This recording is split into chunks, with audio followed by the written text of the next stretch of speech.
Yoo-hoo! Today we're all in for a treat because we're going to be talking about the untold truth about the relationship between self-confidence and weight loss. You like that?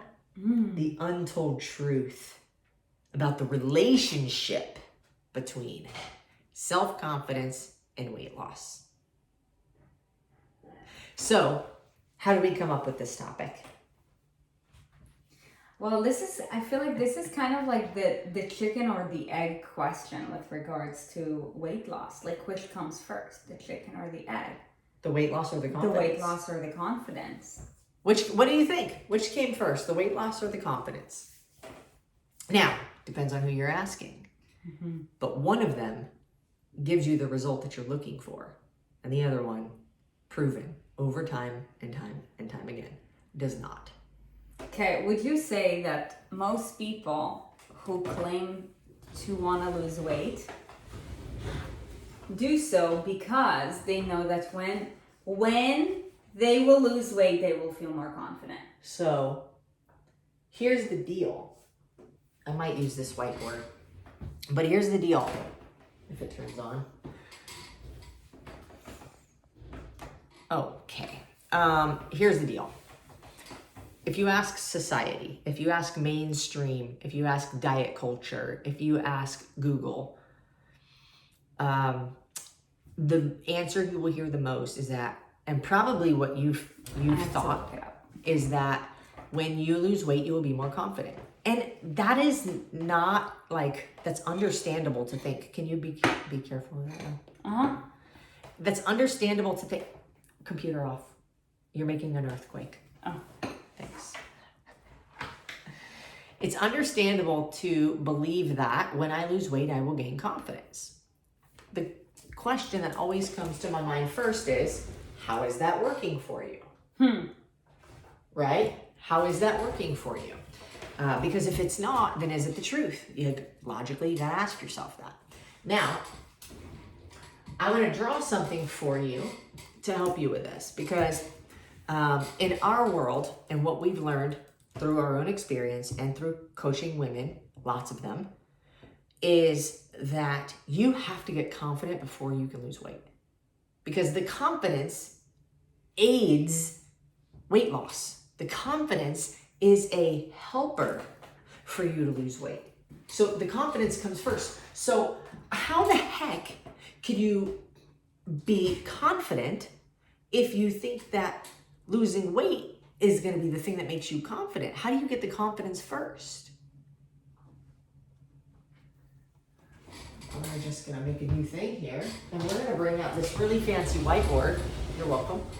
There's also another reason afterwards that I want to touch on why it's important to gain confidence first. Okay. Do you want to talk about it now? You talk about the reason. Talk about the reason, and I'm gonna tell you how do we get this confidence? Like how do you get confidence before you do the thing that you think is gonna get you confidence? So what's the other reason why it's important?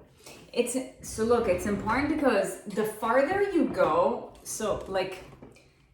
you see this in training as well. Like when I say training, I mean like weightlifting and fitness and that sort of thing. Like when you very first start something, it's easy to see dramatic changes in a really short amount of time.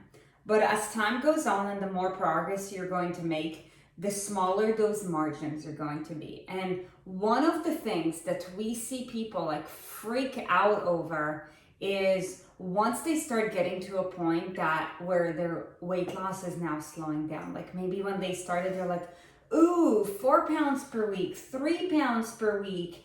And then, after month 3, maybe it's now 2.5. And you're like, well, I think I'm doing better. Why is the scale going down slower? And then it's like 0.5 pounds. And then it's like, maybe you're up 0.2. So, it's very easy to get lost in the numbers if you don't actually have all of the right information. If you don't have the confidence yet, because your action will be dictated by what the scale says. Right. Because if you're like, man, I don't understand. When I was losing 3 pounds per week, I was still doing this, and that. I was only working out 3 days a week. And, you know, like I was still eating like bagel and cream cheese for breakfast. And now I'm having smoothies for breakfast and I'm working out 5 days a week and the scale is only down 0.2 pounds. What's the point anyways? But if you've got confidence, you have the mental capability to overcome that. So, because you know that the actions you're doing are making the difference. But if you don't have that confidence, then how many times have you stepped on the scale and your very next action has been dictated by what the number says? If the number says what you want it to say, you're like, yeah, I'm gonna keep going, and you're all extra motivated. But if it goes up and it says something that you're like, oh, hell no. You go eat a freaking box of Girl Scout cookies. No? Don't lie to me. So here's the deal. We're gonna go to the bank, okay? We're gonna go to the bank. Okay, this is the self-confidence bank. The bank of self-confidence, okay? So now, when you have, when you get your bank statement, you have deposits and you have withdrawals, okay? So we're gonna say deposits, they go in. We're gonna say withdrawals, they go out. What is a deposit in your confidence bank account? There's one major thing. Can I guess? Yeah. Taking the right action. Keeping your promises. Keeping the promises you make to yourself. Every promise you make to yourself that you keep, bang, money in the bank. Okay? Deposit. So the opposite will be true here, right? If I break my, and usually these are the things you make to yourself, okay? Promises you make to yourself. I'm gonna go to the gym today. You don't go to the gym, bang, withdrawal. I'm not gonna have any drinks at happy hour tonight. You have drinks? Withdrawal, bang. You didn't keep your word. Every time you do keep your word, I'm gonna wake up early tomorrow, hit the gym. You woke up early, you hit the gym, bang, deposit. It's simple. So now, losing weight loss equals more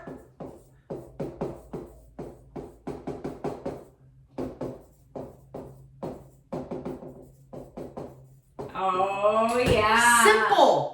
Simple. Oh yeah. You have money in the bank, it's because you put more money in the bank than you took out. Simple. Okay? Now self-confidence,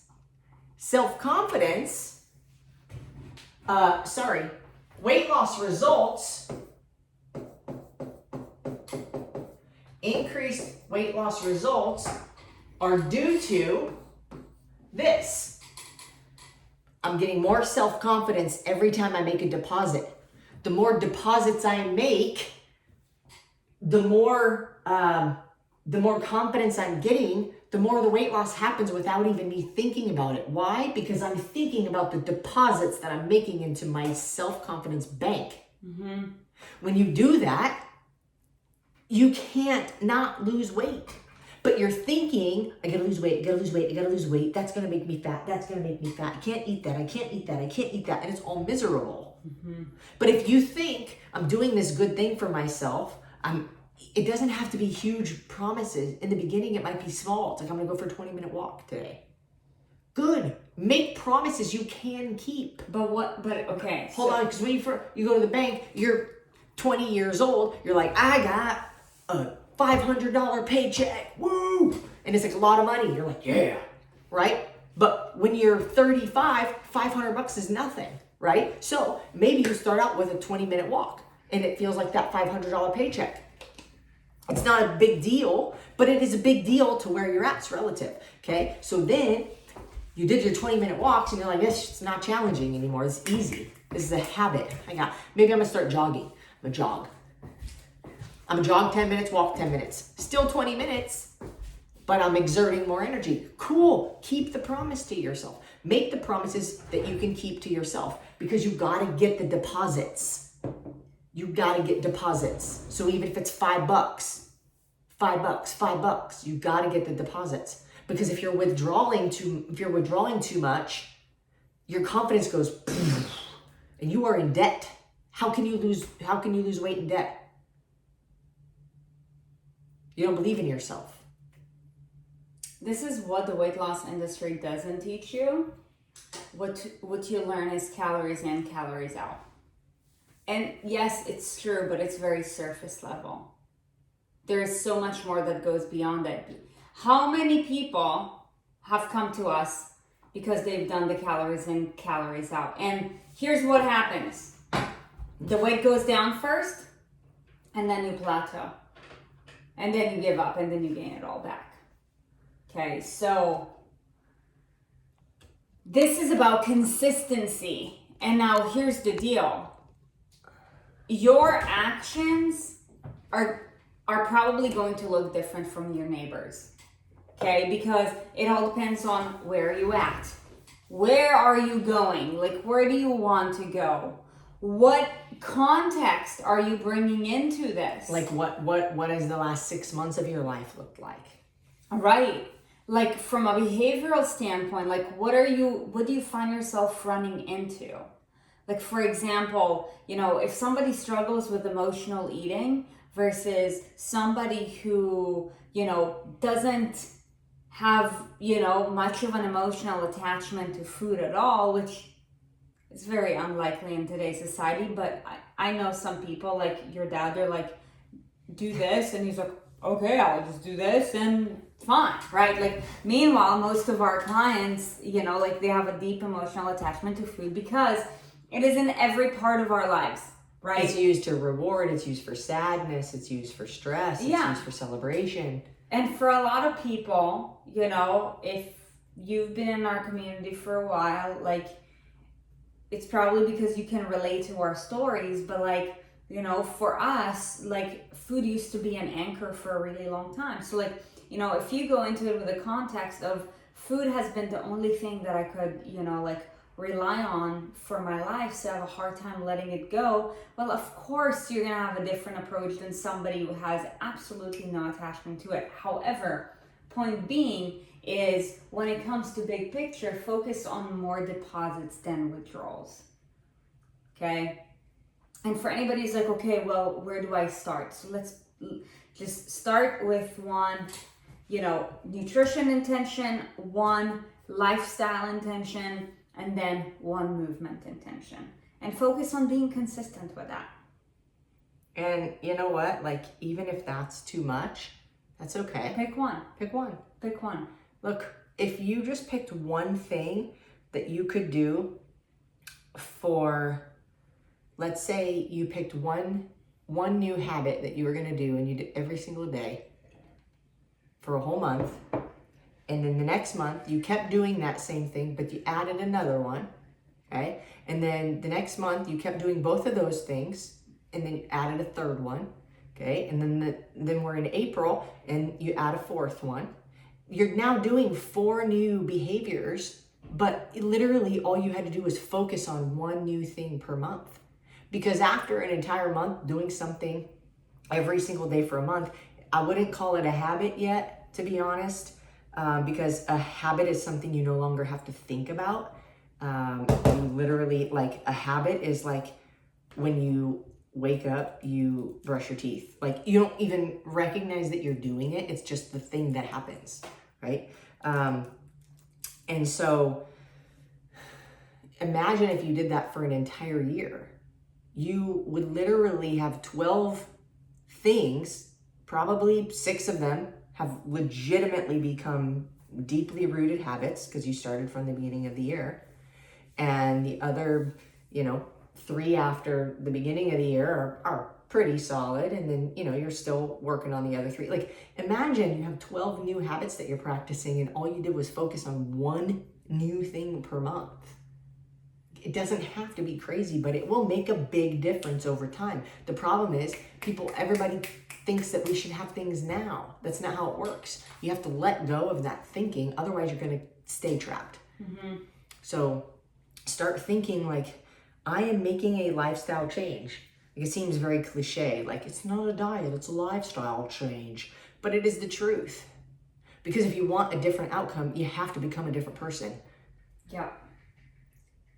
And I want to share a thought because, you know, we're talking about, you know, the confidence bank. So, you know, I want to kind of like relate it to money for any of like the money peeps in the house. So, you know, like if you think about Warren Buffett, okay? Are you going to talk about the compound effect of it? Yeah, the richest guy on earth. What does he understand? And how did he gain most of his Is wealth? he? Or is it Elon? I think it's between him and what's his name, Bill Gates. What about Bezos?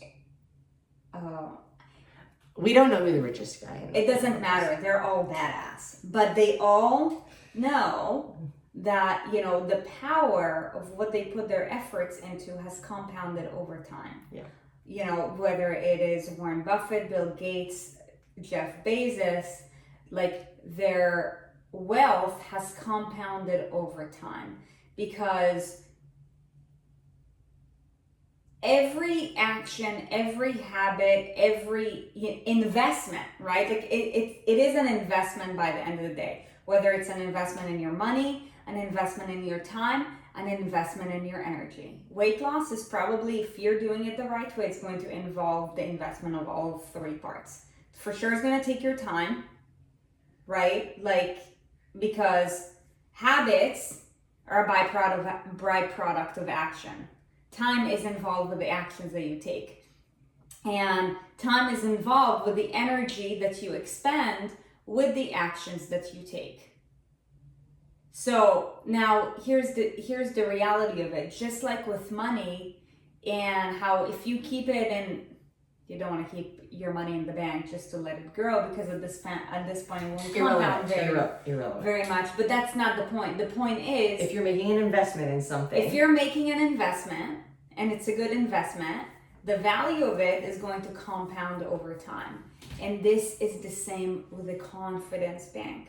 Okay, your actions are going to compound over time. And, you know, this goes back in relation to if you were to just like, you know, add one habit or manipulate. I don't even just want to say add, because we live in a society where people are so good at adding, but then at one point your bandwidth is going to break. So exchanging. So yeah, manipulate, exchange a habit. Like, think about it. If you were to focus on every single month, there was one habit that you're going to manipulate, add, exchange, whatever. Yes, January 1st, you're like, oh my gosh, this is super easy. This is too easy. And everybody's going so hard, like they just manipulated like 20 habits from 0 to 100. What do you think their habits are going to look like by May 1st? Meanwhile, you're cruising into May 1st and you're like, I've got 5 new habits. That's really easy. And I feel pretty good about it. It's hard in the beginning because most people think that this can't be enough to make a difference. Right. But guess what? Find a penny, pick it up. And here's the problem. And if you do that 100 times, you got $1. And here's the problem with it too. By the time that most people are actually ready to lose weight, like in one of our other YouTube videos, we talked about the difference between interest and commitment. But by the time that, you know, let's say a person is really just ready to commit, it's probably because they're in so much pain. They're, you know, pain of some kind of health condition, embarrassment, maybe heartache, maybe all of the above. Shame. It doesn't matter. So they're like, how can I get rid of this, you know, like big liability that's now weighing on me overnight? But the reality is that, well, it didn't take you overnight to get that liability, so it's not going to go away in just one night. And also, you did it mindlessly. Yeah. It was subconscious. It was just mindless. Now, to go the other way, you've got to put thought into it. You've got to put effort into it. It requires force. you've got to start the momentum going the other direction. And that takes a lot of energy and time, and often, if you want to do it right, money.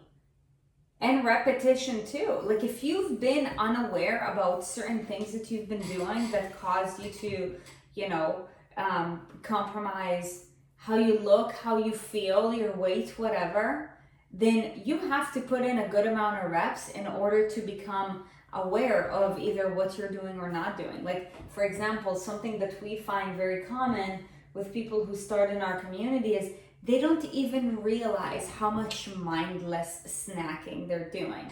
They're like, oh, I eat healthy. And then we're like, okay, great. Now, for one day, let's just send us photos of everything that you're eating.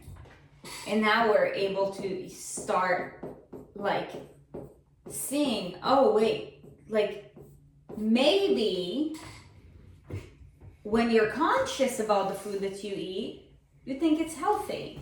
But when you're being unconscious about it, then guess what? It's not.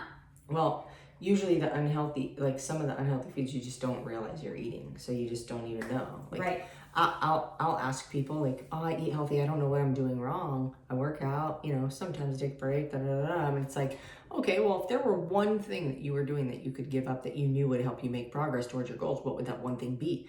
And all of a sudden they're like, oh, well, I do have wine every single night. And I'm like, oh, okay. And they're like, oh, and on the weekends, and it's like, now when you have to think about it, you're like, oh yeah, probably I'm doing. Some people, it's obvious. They're like, yeah, I eat garbage. I know it. I never work out and make a bunch of excuses, but it goes back to this. This is the bank of self-confidence. And to make a deposit, you need to keep the promises that you make to taking care of yourself, and you need to minimize the amount of withdrawals that you take, because your self-confidence will only increase when you have more deposits than withdrawals, and your increased self-confidence will equal weight loss results. That is how it works. The weight loss industry and diet culture will tell you backwards. Lose weight to gain confidence. It's the opposite way. So, hopefully this was helpful. Would love to know in the comments one thing that you took away from this. Maybe a light bulb, maybe an aha. Okay, I just came up with another analogy and I have to share it. So, I was just thinking about the concept of a bank account, and how we have our checkings account and our savings account. Mm-hmm. And I believe that there's short-term confidence and there's long-term confidence, and that is there's a big difference. Mm. Okay. And short-term confidence is the confidence that you build as you are making more of the better decisions. More deposits. Example, right. Like for example, if you used to eat shit and, let's say you just did this,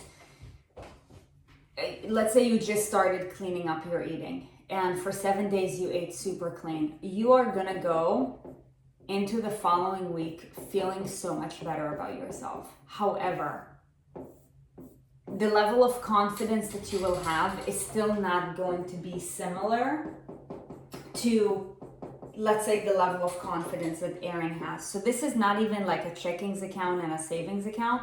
This is about a savings account versus continued passive income coming through every single month. Mm. For example, I've made so many deposits that I've taken that and I've put a chunk of that now into a vehicle that gives me passive income. And it's a machine. It's a machine. More money goes in, more money gets spit out. More money goes in, more money gets spit out. So she's on a flywheel of confidence. And that is what we wish for everybody. What is the flywheel of confidence? That is, let's say we live in Florida right now. So let's say a hurricane comes through and, grocery stores close down and we run out of the food in the fridge. What do? We have confidence that we'll know how to operate. It doesn't matter what the situation is. I'm trying to run through scenarios let's say if we were to travel for a week, you know, our confidence level is not going to go down because our habits are so ingrained that we're going to continue making these deposits continuously regardless of what is going on. It's like at a certain point, nothing can touch you. Right. Like we call it unfuckwithable. It doesn't matter, you know, what deadline we have, what our stress level is like. It doesn't matter what season of the year it is. It doesn't matter if it's a holiday season, not holiday season. It doesn't matter traveling at home. We have guests in town. You know what it is? What? Confidence is transferable. Confidence is transferable to any area of your life. Yeah. So, okay, you gain confidence. Keeping the promises to yourself is not just in regards to the health of your body. But when you have built the confidence machine and it's going, you now have confidence in your ability to do other things.